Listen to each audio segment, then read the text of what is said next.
Hi, friends. It's Tracy from the Financial Freedom Diary, and today we are back to do my mid-month reconciliation or my mid-month.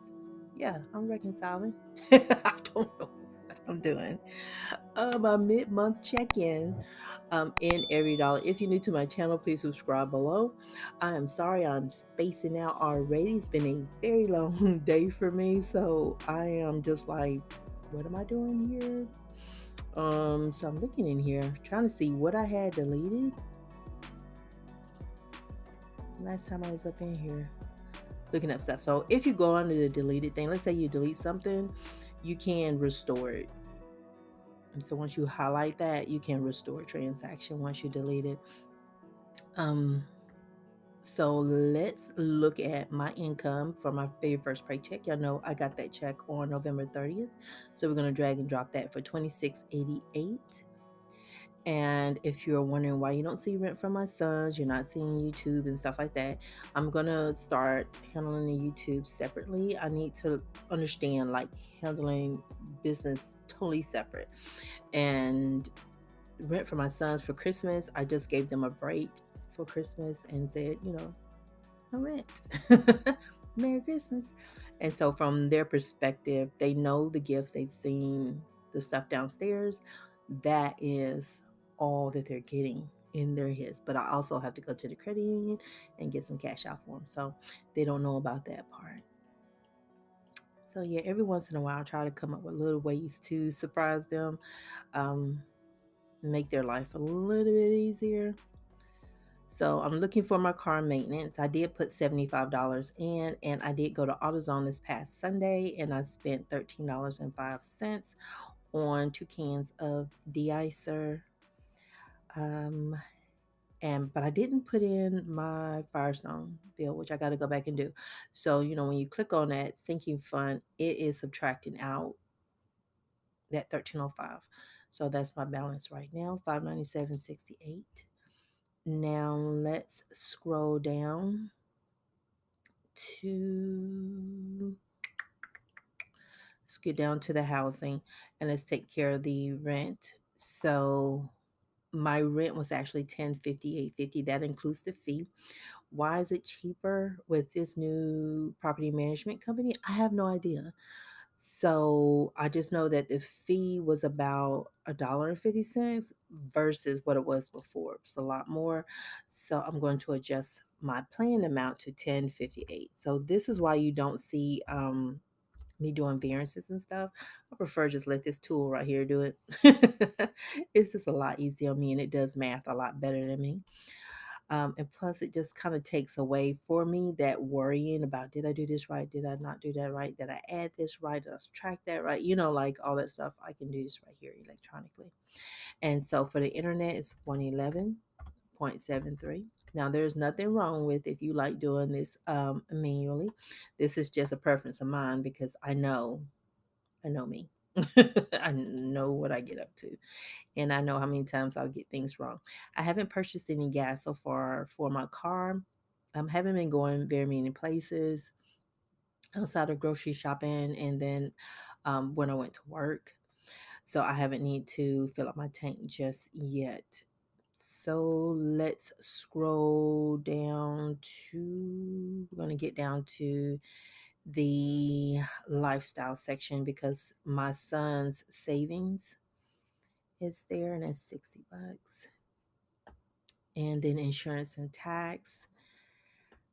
This is my health insurance and my identity theft. So if you're wondering why I track those two that are automatic withdrawals from my check, the reason why I track them is because historically I've had issues where they have taken out more money than they should have. And then later in the year, they're crediting me because they did that. And I wouldn't have known that they did it. I would know my check changed, but I wouldn't have known what changed. And so once I started paying attention, it's like, oh, so I can catch some of this stuff. Sometimes I don't catch it, and I don't want to be that detached from what's coming out and what's coming in to my household. So let's drag and drop my iCloud storage for $2.99 and update this to $2.99. And so we'll see that my left to budget is 378. I'm not going to do anything with that until the end of the month. And that's just to make sure I don't overspend, don't do anything crazy. So the last thing I need to do is split this cash envelope. And that is pretty much going to like groceries, rent, and stuff like that. So what you can do is choose a budget item. You choose the very first one,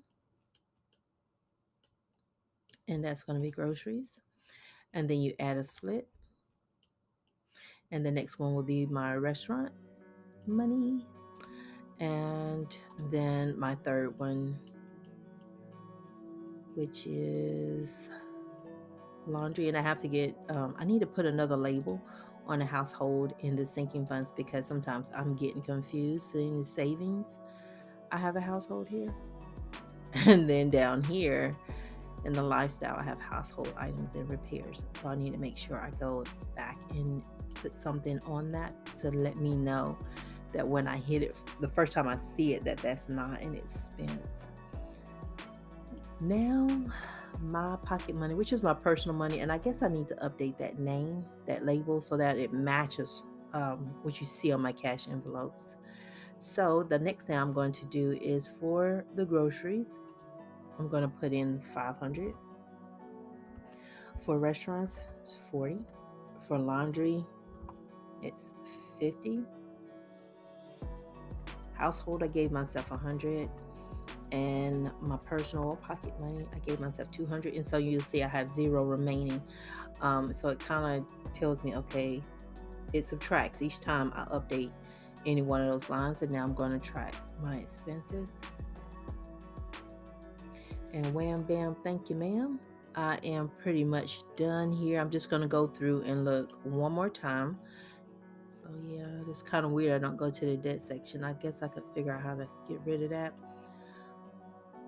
And so I only have one more in the lifestyle section, then I'm done with that for the month. And I know I got to put gas in my tank because I think I'm still like over half a tank left.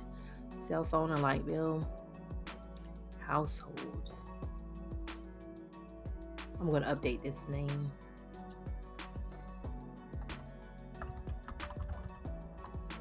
To savings. So that way, when I see that, I'll know it's a savings. It's the savings account. It's not necessarily the cash envelope because it confuses me. And then I'm going to update my pocket money. So you guys, it will match what I normally call it. It's my personal. It's kind of like do what I want kind of money. I can do what I want. I'm going to put that on here. But you really, it's just to handle like some of my wants, some of my things that are not, I don't lump in with the household because you guys know that my sons are adults and there are things we need in common. So we need soap, we need dish detergent, we need things, washcloths, towels, stuff like that. And then there are things that are specifically for me, like I want a certain shampoo. They don't use that shampoo. So my personal money is where I take care of that particular want for me. And anything I really I want to put in there, it could be frivolous to the next person, but if it has meaning to me and I want that, that's where I put that. So the next thing I'm going about to do is with my cash envelopes. And hopefully when I do my monthly budget, I'll be able to tell you guys going forward with my cash envelopes, what is that going to look like? I want to make sure I have enough money for food because food is going up. It seems like every month it keeps going up. My laundry is going to go up. My personal, it used to be 100, and I'm trying to find another number for that. Restaurants, I could probably leave the same because I really don't need to be eating out. I'm trying to lose weight, but I know there are going to be weeks where I am tired and I'm not going to want to cook, and I want to at least give myself a break sometimes. So I can go out and pick up some if I want to. So I'm going to relax the rule where I used to only use that money for work events and stuff like that. So I'm going to try to do something nice for myself, but I'm going to try to make sure that I don't um, find reasons to spend, but try to enjoy my life. Not saying I was miserable before. I wasn't miserable, but it was just kind of like, I'm not paying off debt. Do I still need to be like living like that again? And I do want to be able to put the money into my emergency fund. I know I want that done. I finally committed. I know you guys have seen my 2022 savings goals, but I know I want to commit to June, getting it done, just being done with that. And so I have an idea, but in order to reach it and make it June, I have to make sure I can get that done. So I have to be able to check some things at work. And if I can, then I should be well on my way. And June will be a feasible deadline date, because then I should have been moved. So I don't have that anymore. I should be closing in on like any household appliances that I want. And my first round of traveling should have been done. And then I should probably be gearing up to go back out. I'll probably be going over to Hot Springs at that point, and I'm hoping to be able to stop by and see Lisa Marie and Carolyn over in Little Rock. So I want to, like, I want to do some traveling. So I want to be able to, like, that's very, to me, it's very local, it's close. So it's not like I need to fly or anything like that. But that is like the way my brain is going for the next round. But thank y'all so much for watching. And on Friday, you guys may get two videos, okay? One is just when we went and visited Starry Nights, and the other one is going to be my grocery haul, because I did that. I got to upload that video and edit it while I'm up here running my mouth, but I got to do that work and get that up. So you may get two videos Friday. But I'll talk to you guys later, and you have a super fantastic day. Let me know how is your mid-month going. I hope everything is going well. Hopefully you guys haven't had any car repairs like me. But I'll talk to y'all later. Y'all have a great one. Bye.